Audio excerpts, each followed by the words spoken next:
আকাশের নিচে আল্লাহ একটা উদ্দেশ্য নিয়ে আল্লাহ আপনার দরবারে হাত উত্তোলন করেছি। আপনি গাইবীভাবে আল্লাহ এই স্বৈরাচারের পতন আল্লাহ আজকের ভিতরে আল্লাহ আপনি পতন ঘটিয়ে দেন।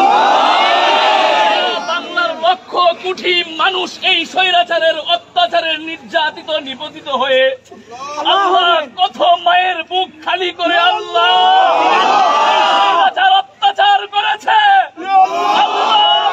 আসমানের নিচে তোমার কুদরতি পায়ে পড়ে সেজদা করে বলছি,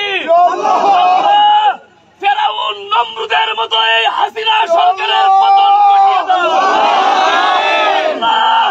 আমরা শপথ করেছি খোলা আকাশের নিচে দাঁড়িয়ে, যতক্ষণ পর্যন্ত এই সরকারের পতন না হবে আমরা কেউ ঘরে ফিরে যাব না।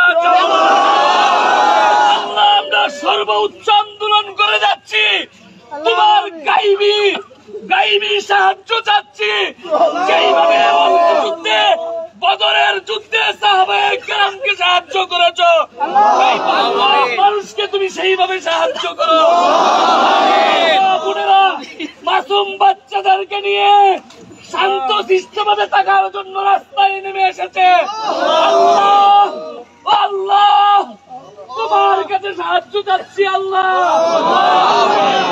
তুমি গাইড করে দাও। এই হাসিনার পক্ষে যদি কোন প্রশাসন কোন মানুষ যায় তাকেও তুমি ধ্বংস করে দাও।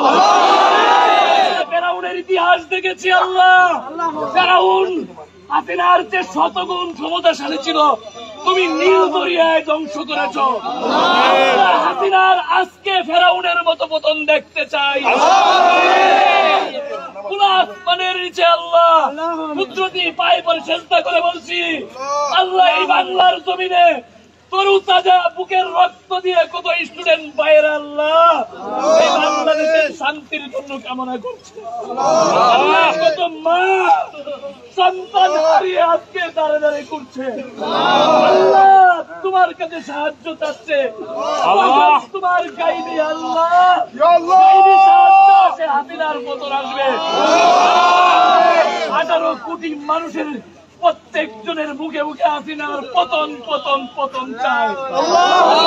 গায়েব চাই, আওয়ামী লীগের পতন চাই, সরকারের বাহিনীর পতন চাই। যেই হাত দিয়ে আমার কলিজার টুকরা ভাইদেরকে গুলি করছে সেই হাত আবুল আহাবের মতো ধ্বংস করে দাও। যেইভাবে তুমি আবাবিল পাখি দিয়ে আল্লাহ কাবাকে রক্ষা করেছিলে, বাংলার মানুষের অন্তরটা কাবার মতো হয়ে আছে আল্লাহ।